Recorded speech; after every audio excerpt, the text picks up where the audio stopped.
Okay, I'm going to be talking you through some Armalites, some ARs, some M4s, M16s, that sort of thing. These are the Airsoft versions, so if you're interested in real steel, stop trolling, go on another page. If you don't like this, don't carry on watching. That's all I'm saying. Now, in the middle of the screen, you're going to see a GBB, that's a gas blowback rifle. That one there is a G&G one, okay? Now, I've used the WE, and I've seen the WA, but to be honest, I prefer the G&G. Now, the reasons I like it, it's very simple. Maintenance is easy enough. I have to admit, not quite as easy as, for instance, WE, but you know, it's up there. It's a lot easier than taking apart any AEG I've come across. It's a really simple piece of equipment. The standard magazine holds about 35 rounds. It's gas powered. It can take sniper gas, propane, anything you want to put inside of it. Doesn't really operate exactly like the real thing. For more information, go and see my G&G CM16 GBBR demonstration video. It's on my channel. But what you're getting is a very solid rifle. It doesn't weigh very much. It's lightweight plastic, nylon fiber, just like the AEG variant. Now, for springers, you'll see on the far left there is a spring-powered, old-school Tokyo Maori cross cybergun M4. Now that thing is spring-powered, and it's got beefy spring in there and a nice barrel, so it's doing about 350 now. Not bad for a springer, but that's just the budget end of it. You can pick those up for about $30 US roughly. It's very old. Over here we're probably paying 60, so yeah, Airsoft is definitely cheaper in the States. And on the far right we've got AEG. That one is the alternative to going down the Colt route, which is what everyone else seems to go for. That is a Smith & Wesson M&P 15. Now that's a King Arms version. Now that's basically the Magpul PTS version of it, but on there I've got a molded grip, and I've got an APS stock, which is a 6th position version of it. I've got KWA handguards, and at the back I've got a Magpul PTS sight, which is the flip up version of it. And on the floor next to it you'll see the 4 Vietnam style mid caps. Those ones are plastic King Arms mid caps. They come in that box set, which looks like this. 85 rounds in each one, 5 pieces, and they cost about £30.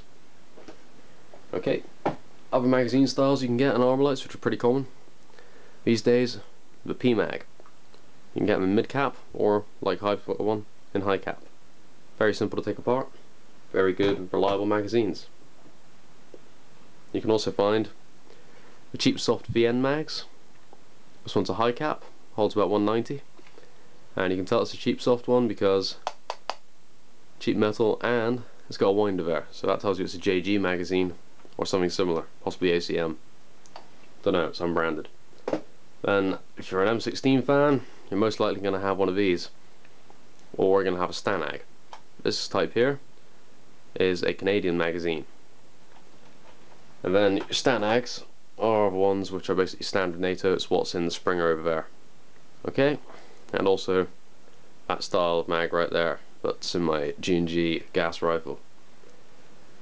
Now, power wise, what you're going to be looking at in most M4s these days, which are front wired, is going to be a standard small batteries. Okay, standard 8.4 volt nickel metal hydride battery. Very simple, small Tamiya connector. Or if you want a higher rate of fire and a better trigger response, 9.6. Okay, still small batteries. Or if you want to go up to the nicer end of the scale, you can go for something like an aircraft grade LiPo battery, like an 11.1 volt LiPo, which is pretty badass. The reason I'm saying LiPo, not LiPo, is because it's lithium, not lithium, so, you know, go figure. I say LiPo. If you don't agree with it, you know, don't go freaking out over it. It's just pronunciation. Now, I'm going to move the tripod, and we'll go on to the next stage of it. What you see in front of you now, those are both AEGs. One on the right is the Tokyo Maori M16A1. First came out back in 1992, 1991. They're the old school Maori. That's the Gen 1, the original one. That's a really old gun. And then inside of it you'll see a G&P high cap mag, which is a VN style, 150 rounds. I've sanded it to be a nice silver colour. You have to keep oiling them and keep polishing them using brasso, metal polish, whatever you can find, even oven cleaner, otherwise they rust like hell. Okay, on the left That's my custom CM16 Raider. You can see we have videos on that. It used to be a DMR, it's not anymore. On the front of it you'll see an Aveski, and further down you've got the Riz, and obviously you've got a vertical foregrip. It's a G&G armament one. You see the trades have been removed, that's nail polish, and on the back I've got a DE Boys M16A2 stock.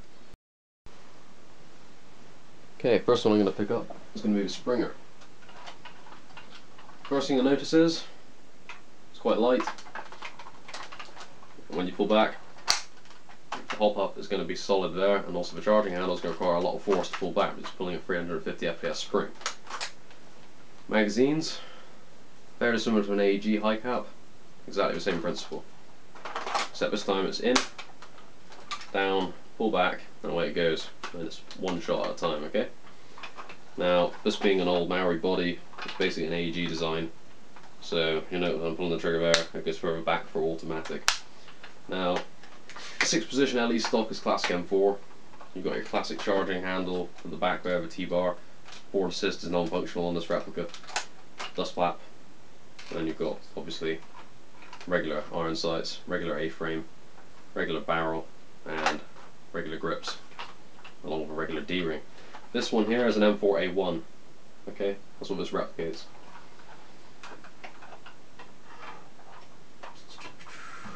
I've got to stay upright. There we go. Now, moving up to a slightly higher end, this is the gas version of a combat machine. Okay, combat machine trades are still present on the weapon on the left-hand side of the gun. On the right-hand side of the gun, you've got the gas trades. Main differences being, when you pull back on the bolt, cocks the hammer, pulls it back. Okay, hop up is in there, and essentially when you fire it, you'll notice also it can only go on safe when it's actually cocked. If it's not, it'll just get this noise here, which is very different to anything you'll find on an AEG. It's the hammer falling inside the mechanism. Okay, notice quality has gone up quite a lot because it's G&G. It's not a crappy old Springer. And these guns are pretty much rock solid. They're an awesome bit of kit. I'm going to have a review on mine coming up pretty shortly. You'll also find in the pistol grip nothing. Okay, it's gas. There's no motor in there. There's none of that. There's 6-position LE standard M4 style stock. And again, you'll have a carry handle, completely standard, and you'll have a twist rate standard flash hider. Okay, not a bird cage. Right. The other main difference is obviously the magazine. It's going to weigh about 4 times as much as any ordinary AEG mag would. What you have in there is an outlet, release valve, your fill valve, and then you've got your stack and follower to push the ammunition up. Works much the same as any mid-cap would for loading, so it's easier to load than most of the WE stuff. Mags, basically completely tradeless, won't have any trademarks on these currently, but G&G will be coming out with ones with trades on them, hopefully in the future, so fingers crossed on that one. Then you've got Smith & Wesson M&P 15, along with a grip which I've dremeled to make it more, you know, my style. Now, this is the sort of AEG where you're going to have a lock bolt, which is quite nice, and you've also got the Magpul PTS flip-up sights, which is always a good thing. Okay. And then lock, release. Just like the real thing. Works nicely. Good rate of fire, solid, and it's pretty much in the middle of the price range. It's not too expensive, but at the same time you are getting really decent, you know, quality parts. You're getting a good looking gun, it's solidly built, you aren't going to go wrong with it. King Arms do a decent M4, you do a decent M&P 15, you just put everything correctly. Now, parts on this gun, everything on the, you know, everything on the body, upper and lower receiver, metal, all the selection levers, etc., metal. Everything works correctly, and there's nice positive clicks. Okay, it's a pretty sturdy gun, and obviously sling mounts work correctly how they should do. Outer barrel, A-frame, etc., all detachable, all metal. Flash hider, also metal. Good quality stuff.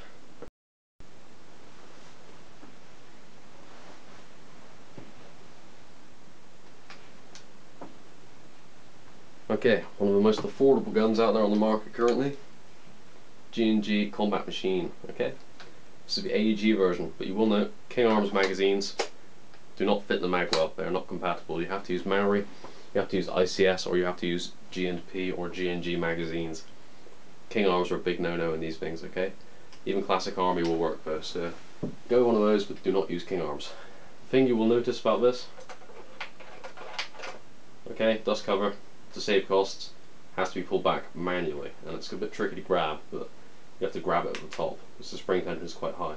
Okay, your hop and piston and everything, and gearbox are all in there. Everything's absolutely, industry standard for something like a budget gun, but it's a good solid gun.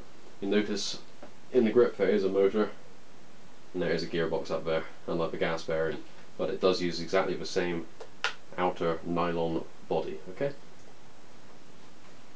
Most of these guns, in fact, all of these guns, have got a silencer attachment available. They are 14mm threaded. On here I've got a nice green olive drab investigates the KFH flash hider, which comes in that little box there. You can, if you want to, attach pretty much anything on here. So you've got 20mm rails the whole way along. The other thing that you can do if yours doesn't have a Riz is you can simply get one of these. Now, these holes here correspond to the holes you get in your handguard, okay? Clip it on and instantly you can attach anything to a 20mm rail. Useful bit of kit to have.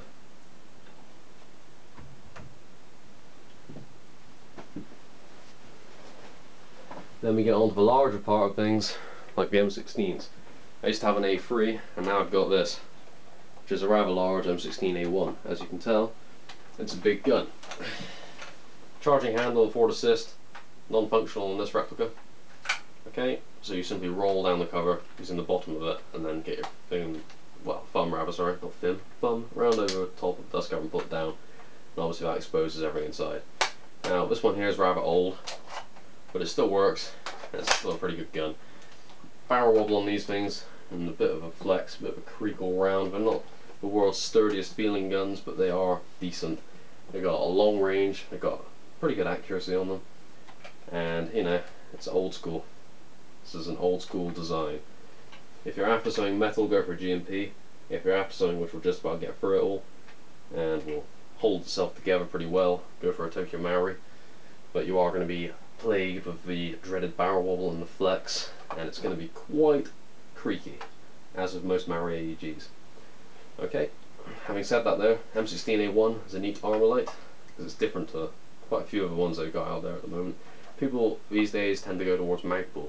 There's been a big craze down at my local sites where a lot of players are going magpul, and I'm not one of them, for the old stuff. Okay, one of the most universal things you'll find on M4s, tracer units or suppressors. They're 14mm negative thread usually. You can get 14 or you can get both. Okay, so 14 neg, 14 positive, pretty much whatever floats your boat. Okay, or you could go for something like that, which is a Noveski, and that's a KX3. That's a gold limited edition one. It's a noise amplifier, looks great, fits any M4. Upgrades, obviously you can get yourself a brand new rubber and obviously a brand new nub, etc. Type 4 barrels. It really depends what you want to do. M4s are, as a rule, a really good platform because they're very upgradable. Along with M16s, pretty much anything you can think of to upgrade these things, you can. And obviously M16's got a huge battery compartment, so you won't have any problem fitting one of those large batteries in. Okay. Optics wise, small scope. Pop one of those on. I'll put at the end of the video.